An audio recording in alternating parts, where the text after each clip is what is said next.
are now listening to the IELTS podcast. Learn from tutors and ex-examiners who are masters of IELTS preparation. Your host, Ben Worthington.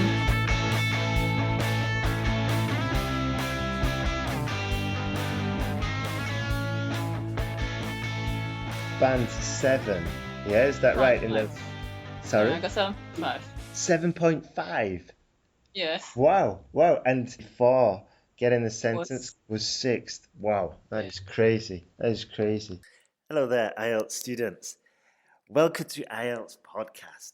This episode, we're going to focus on the thesis sentence, essay structure.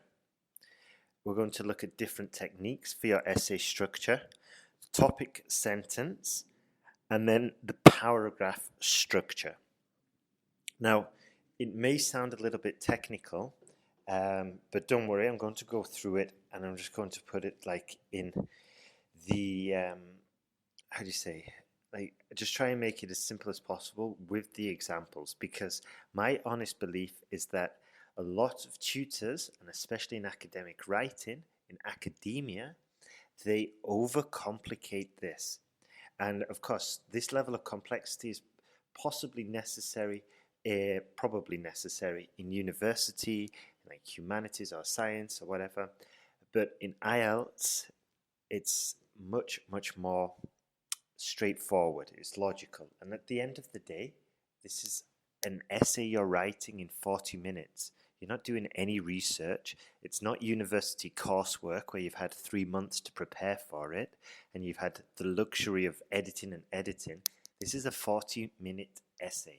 So this is why we have to be very practical, and this is the other reason, as I said before, why sometimes I think a lot of tutors overcomplicate this and they come from university and apply the same principles and it just does not work. So let's get cracking, as we say in England.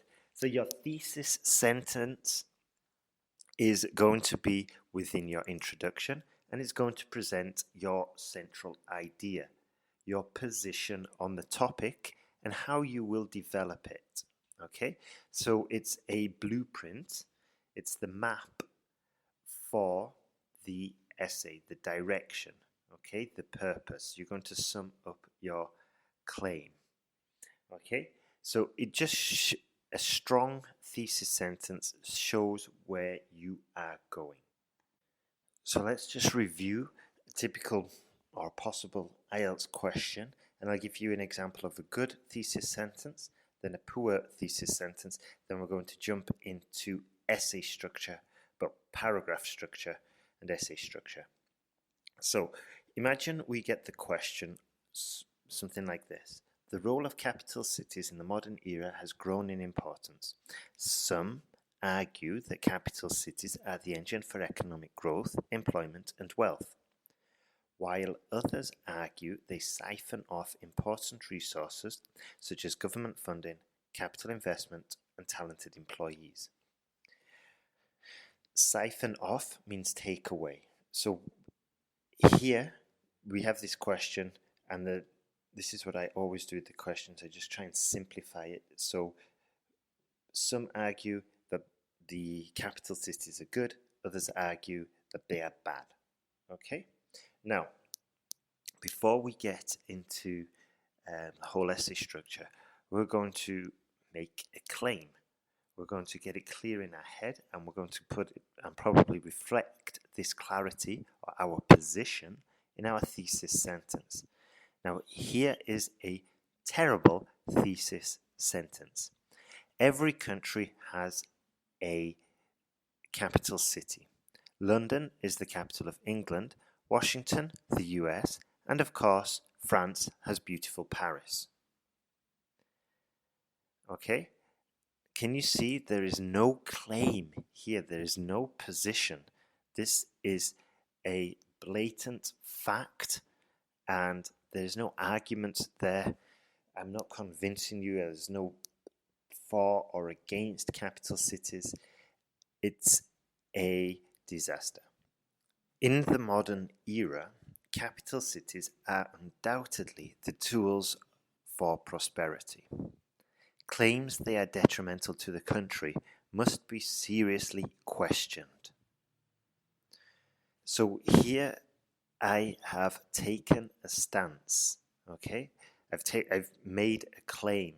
This is my argument, and you can clearly see now where my essay is going. You can completely understand my position on this topic. In the other one where we talked about England having the capital London, the US having Washington, there is no position there. But in the second one I gave you, is a very clear sentence showing my position, and I'm using words, not using words directly from the question, I'm using synonyms. For example, I used prosperity instead of wealth and economic growth.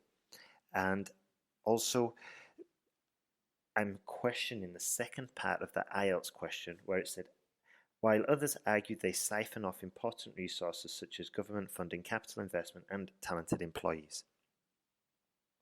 So here I just bunched all of those together by saying claims they are detrimental to the country must be seriously questioned.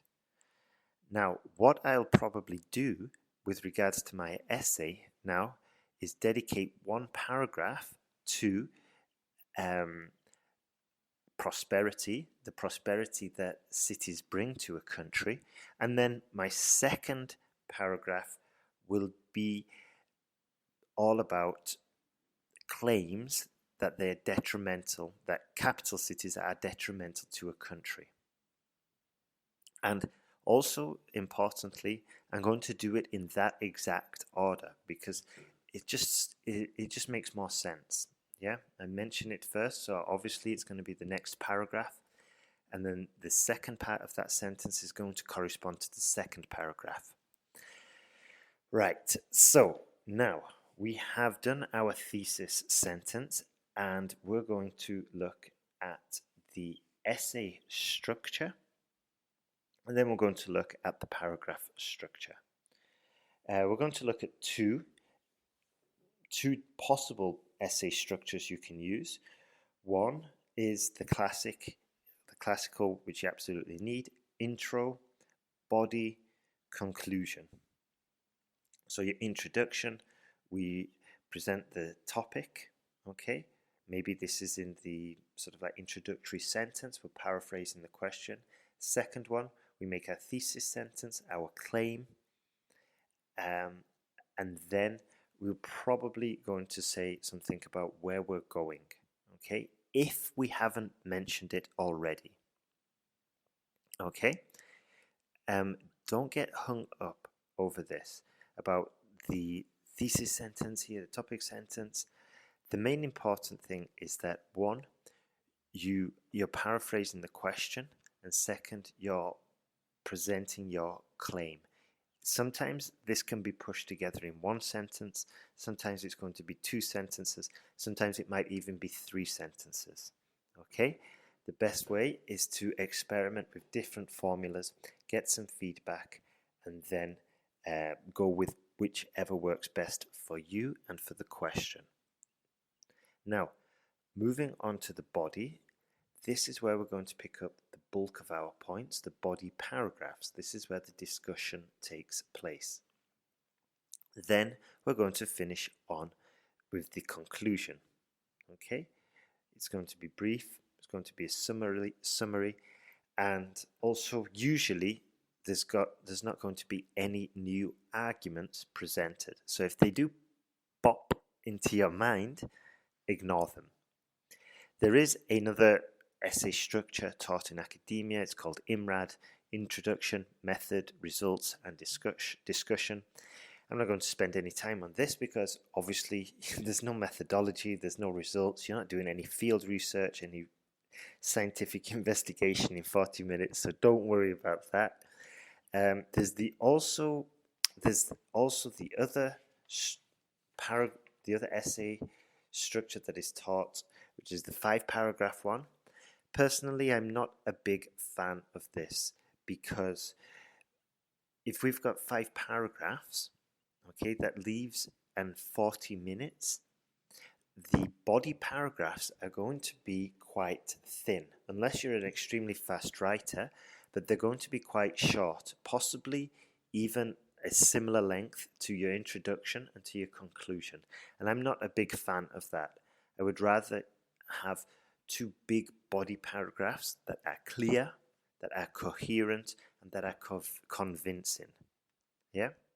It's, maybe you could compare it to doing two big punches or three little mini punches. Okay, it's probably not the wisest of analogies, but that's the way I see it. And plus, with the body paragraph, you can present it, then you can offer 1 point, an additional point, and then an example. So you're kind of stacking up your arguments. And if you're doing a 5-paragraph model, then I find it much more difficult to continually strengthen your argument, especially within the 40-minute 40-minute timeline. Right, so we've got that out of the way. Now we're looking at structuring the information of our paragraphs. Here is the general structure we're going to follow, and this is the case for most paragraphs. We're going to go from general to specific. So I've said this before, we introduce the topic and then we build it up with supporting sentences. We introduce the topic, probably make our claim, build it up with supporting sentences and reasons, then hopefully give some evidence, and then we can usually close off the paragraph with kind of like a summary. We go into this in much more detail in the online course, and it's quite easy to follow, and once you've learned this basic structure, you can start playing with it, and you can start elaborating and making it more elegant, or just sticking to the basics depending on you. But once you know the structure, it's much easier to move around in, once you know the rules, so to speak. So this is what I would recommend for your task 2. Now, if you're doing academic task 1, if there's chronological order, as in the years, we start at 1980, then 1990, then 2000, then 2010, then follow that structure. It's already laid out for you, and it would be ludicrous to start with 2000, jump back to 1980, and then jump a whole 2 decades or 3 decades up to 2010. So follow the chronological order. Now, while we are doing this, there are different methodologies we can use to argue our case. I wouldn't worry about these too much, but they're useful. We go into them more detail on the course, but I'll just briefly mention them now. One is causality. Okay?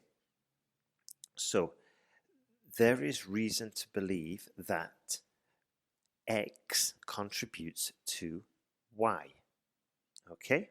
So this could be a good topic sentence. Now, let's apply it to our question about cities. So the basic summary of the question was that capital cities are good, or are they bad? Okay, so here we're going to say something like, there is evidence that major capital cities contribute considerably to the economic growth, prosperity, employment levels, and all-round general well-being of the country. Okay? So here we're saying that the cities do cause this. Okay? Now, another way we can organize the paragraph, or we can start the organization of the paragraph, is we can compare it. This comparison can be done in a way that we compare differences or we compare similarities. So if we go back to the question about cities, we could say London is similar to Canberra in certain respects because they are both capitals. However, their importance to their respective countries is widely different. And then we would build up the paragraph by comparing.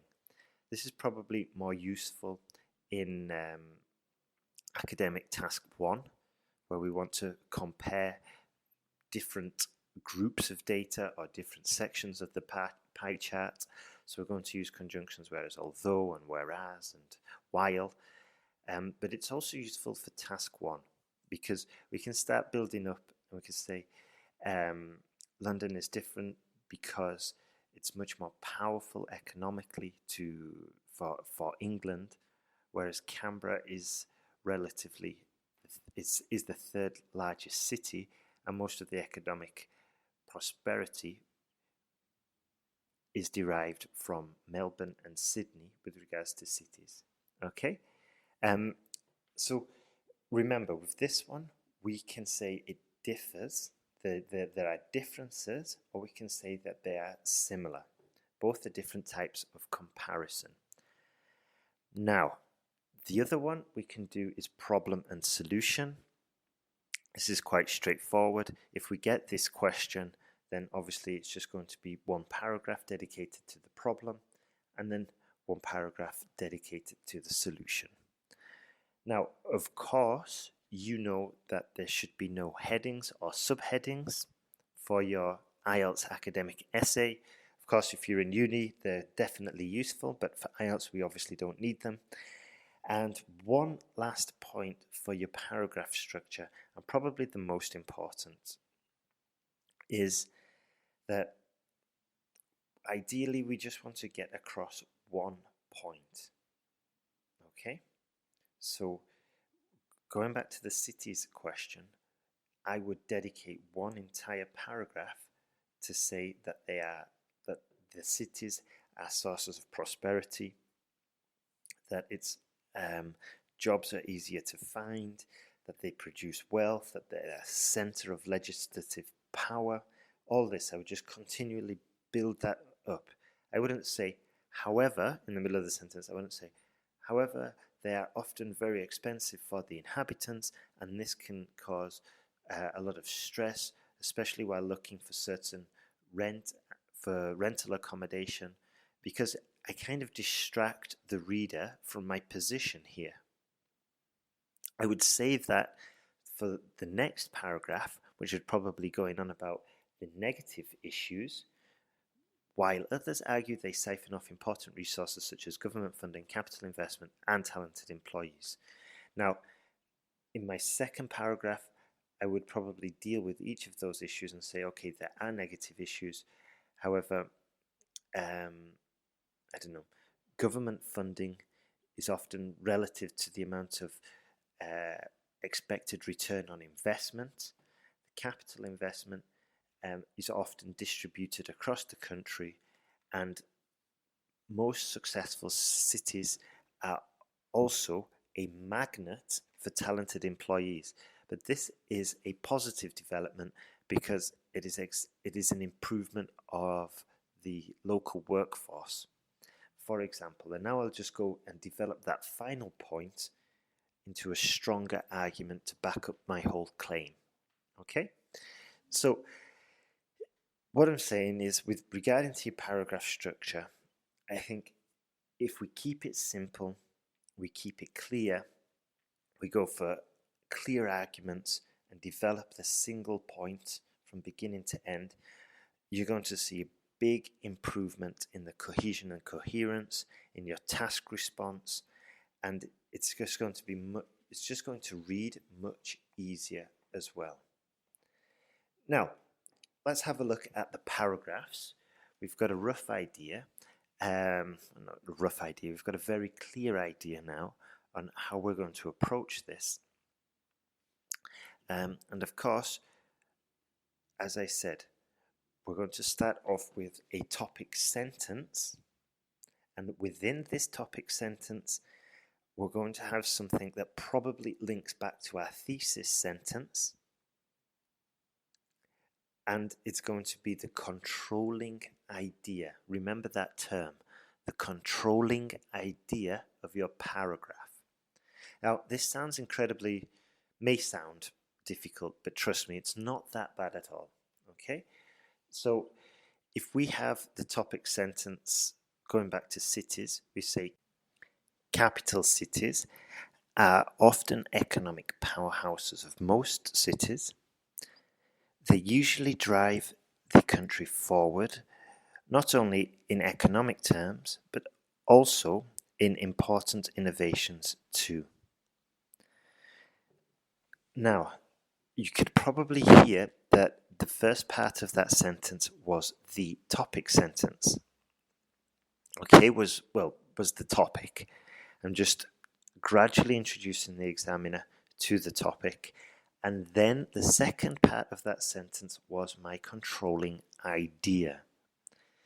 And the controlling idea started, I'll just do the sentence again. Capital cities are often economic powerhouses of most cities. That's the topic. That's what we're going to talk about.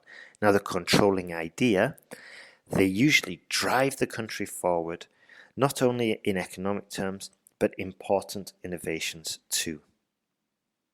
So here you know now that this essay is going to be talking about how cities drive the country forward in economic terms and how they are important for innovations also. And obviously, like we did at the beginning with the thesis sentence or the topic sentence, the introduction, in this paragraph, first I'm going to talk about the economic terms, and then I'm going to talk about the important innovations too. Okay, this is, it just makes it easier to digest, makes it easier to read, to follow. And what we do now, after we've done this topic sentence and we've shown our controlling idea, we're going to build on this.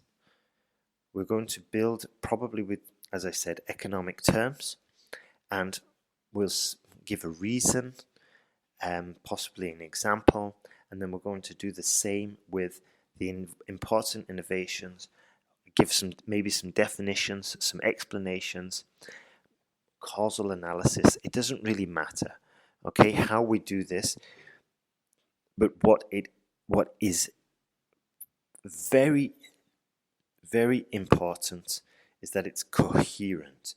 And the way we build coherent paragraphs is that we make sure that the next sentence is connected to the sentence before. Okay, this is the most basic explanation, but if we can get those sentences all connected, so I finished talking about important innovations, now I'm going to give you an example of these important innovations.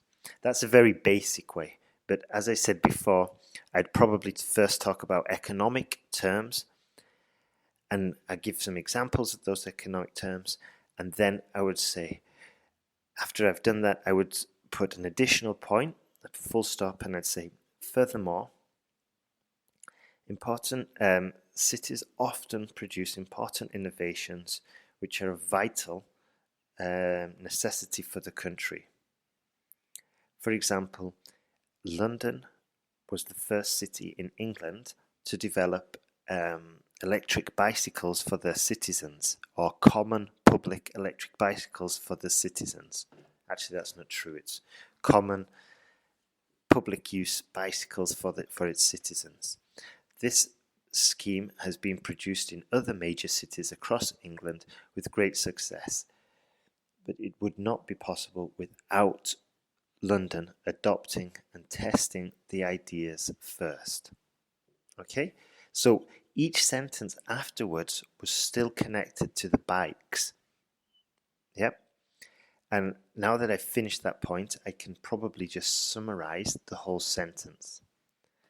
So I'll just give you one more overview. I'm going to talk about the topic, probably going to put my controlling idea in there with the first sentence. That controlling idea may have one idea, may have one idea, but probably 2 points. In my example, it was economic terms and innovations. Now, the next sentence, I'm going to develop the idea of economic terms. 2 sentences about economic terms, going from general to specific, and then I'll mention my additional point using furthermore, and I'm going to talk about cities are the first to adopt these innovations, usually the first, and we're going to use the bicycles in London, the Boris bikes in London as an example. That's my definition. That's my example. It's going to be more definite, more precise. I'm going from general to specific, and then I'm going to close the paragraph with the summary.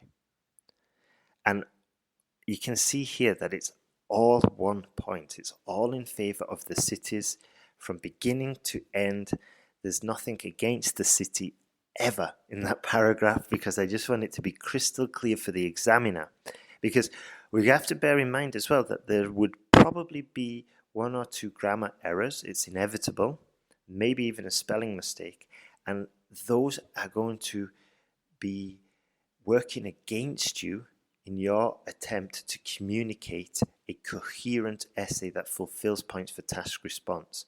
So this is an additional reason why one paragraph with one idea is the best, in my opinion, and I've taught this so many times with so many good results, is the best way to approach this. Some tutors say, oh yeah, do a 5-paragraph one, but you don't have that many sentences to put across your point. And then we're going to put across this point with probably some grammar mistakes as well. So maybe you've got 3 or 4 sentences, one of them can't be understood, and they kind of conflict with some of your other ideas. So it just really, I can't see the point in that. Anyway, we're going to write out coherent sentences. Sorry if I went on about that. It just drives me mad when I see these 5-paragraph essays. Anyway, like I said, we've done this beautiful body paragraph. Then we're going to reproduce another body paragraph. Here we can do a different point because it's just going to be the whole paragraph, maybe against it. And then in the conclusion, we can balance it. But we don't want to be dancing around, entertaining different viewpoints in the same paragraph. So I'll repeat that. We don't want to be entertaining different viewpoints in the same paragraph, ideally, because it's just, I think it complicates it. So we do 2 body paragraphs, hopefully with 1 point beginning to end. Then we're going to finish with a beautiful conclusion, 1 or 2 sentences, probably something similar to the thesis sentence that we said right at the beginning. Hopefully also linking back to the question, because your thesis sentence was hopefully linking back to your question, was closely related to the question as well. And bingo, we are done. And then the next stage, what's the next stage? We check for mistakes, okay? Right, I've gone way over my expected time limit. That's what happens when a geek like me talks about coherence. Just joking. But anyway, if you want more help with this, we're happy to assist you, and we'll happily take you to the next level regarding your IELTS score. Have a great day. Keep studying, keep practicing, and remember, it can be a bit of a pain in the butt doing all of this, but think of where you're going to end up when you do this, and when you pass, and when you get that 7. So stick at it. You will get there. Lots of other people have done it. You can do it. You've learnt one language. You can probably learn another. You are learning another. Keep at it. You're doing good. Have a great day. So I think even if I write enough of what you said, I will get a 7. But I got 7.5, and I boast about it now.